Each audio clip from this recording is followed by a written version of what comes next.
Now, before we get deeper into this series of classes, you do have to make sure that SQLite is actually installed on your system. Again, if it's not installed on your system, go to python.org and go through the process of installing Python onto your system.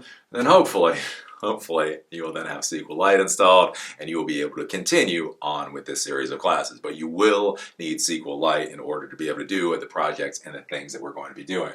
So all you do to make sure that SQLite is installed and to make sure what version it is you simply run the SQLite3 command. Again, that's how you call SQLite space hyphen version, just like you do with Python 3 or anything else, right? So if we go over here and I do SQLite3 hyphen, so two hyphens, version, and you hit enter, you will see I have version 3.43.2, which again is above version 3, so we're all good here.